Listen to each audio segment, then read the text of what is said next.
What's up, Comicbook.com? BD here, guys. It's time for another episode of Comic Book Now. We're bringing you the top 5 stories from the past 24 hours. We got some really exciting stuff today. We got some Aquaman news. I know everyone is super pumped about the Aquaman movie, so we're going to start with that. But first, we're going to go through what we're going to talk about. We got some Mad Hatter on Gotham. We got a look at him. We got first look at Vixen on CW's Legends of Tomorrow. We got Captain Marvel news coming up, and we're still talking about some Fast and Furious beef.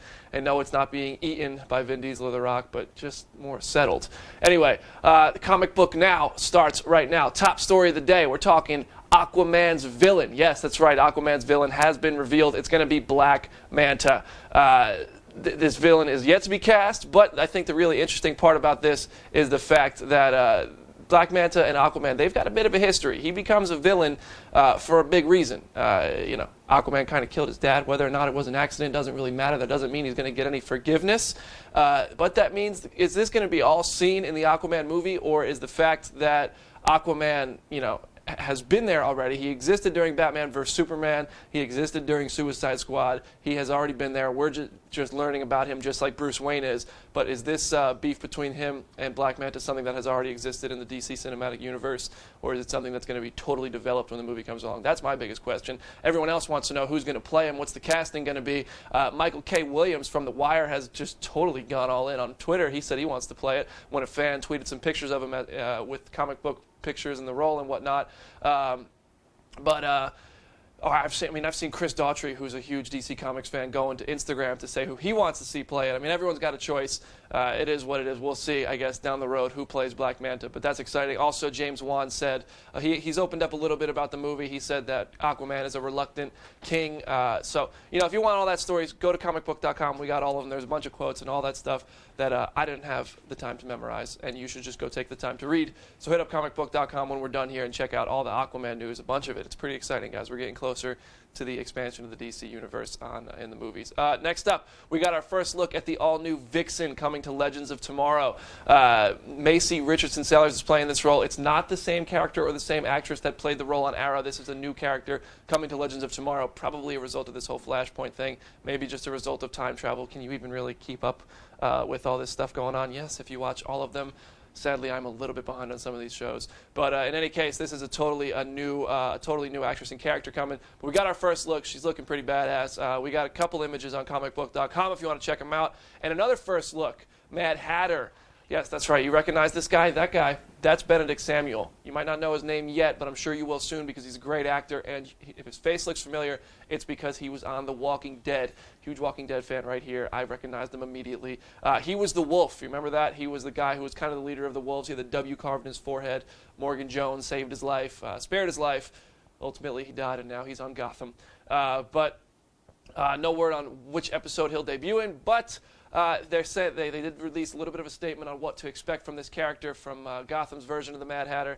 He's a talented hypnotist teetering on the edge of madness. He's headed to Gotham to find his sister Alice. That's about all we got for now. There's a bit more details on comic books, so go ahead and check that out if you want.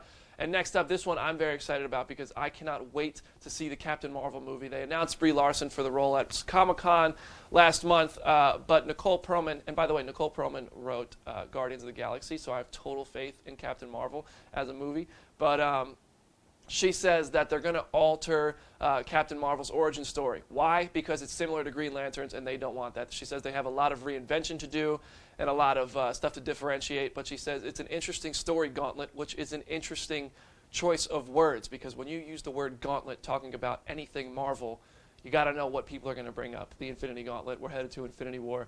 I don't know, is she teasing, or is she just, was that just a word that came out? Who knows? In any case, Captain Marvel's origin story is going to be a little bit different in the movies than it was in the comics, which is true for everybody. Look at Tony Stark, all right? And we love Iron Man in the movies, so let it happen. Keep an open mind.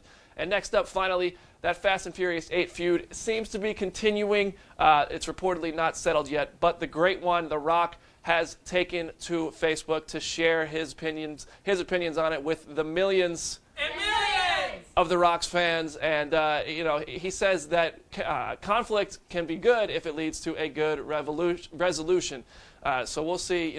Fast and Furious 8's coming along next April. We'll see it on screen if the beef it's reportedly between him and Vin Diesel. No word on if that's true yet. But I guess we'll see how that turns out, or if it affects the movie at all when it rolls around in April.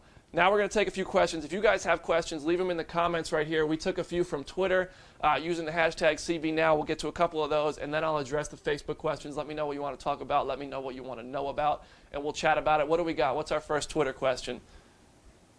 What does that say?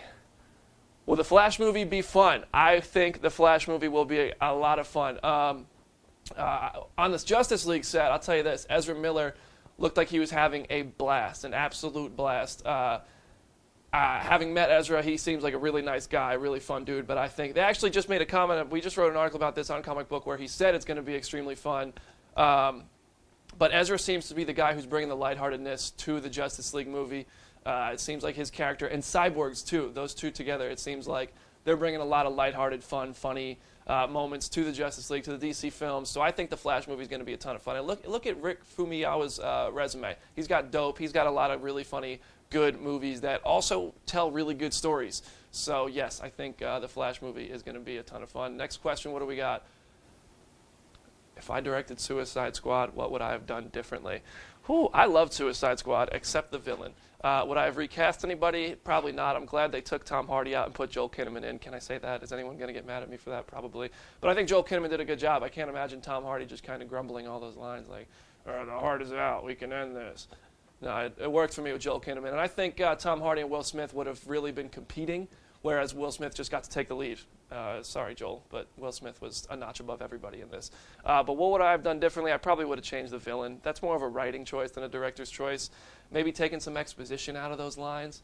Whatever. I mean, that's just criticism. I loved the movie. I thought the movie was a lot of fun. The villain could have been better. All right, what do we got on Facebook? What are the comments looking like? Flashpoint Paradox on CW. Yes, it's coming. It seems like everything's going to be a lot different when these shows return. Is Joker in Suicide Squad Jason Todd? No, absolutely not. That rumor, I'm pretty sure that rumor needs to just be completely laid to rest. We just wrote, I mean, this is a major spoiler if you haven't seen it, but we just wrote about yesterday who killed Robin, and therefore the Joker can't be Robin. Just my thoughts there. I'm not going to spoil it any more than that. You can go read that on Comic Book if you want the full story. Is Michael K. Williams tall enough to play Manta? Jason Momoa is 6'4". Well, Robert Downey Jr. is really short, and Chris Evans is pretty tall. And if you've ever seen the pictures from the set, Robert Downey Jr. wears some really tall, like elevator shoes. So there's movie magic that can make people look taller for sure. Jason Momoa is a really big dude, though. But I mean, I don't know off the top of my head how tall Michael K. Williams is. Can we get a fact check? Anybody? Anybody got time for that? We'll come back to that. We're going to get that fact checked, and I'll get back to it. Enchantress was, would I like a Jared Leto Joker movie? I can't see a Joker movie. I mean, look at what happened with The Killing Joke, an animated series. No one really liked it. Or the movie, no one really said. He's 5'10". Michael K. Williams is 5'10". I think that could work. Jason Momoa, Michael K. Williams, I mean, he did a good job on The Wire. He's a pretty good actor. There's definitely way worse choices they could make.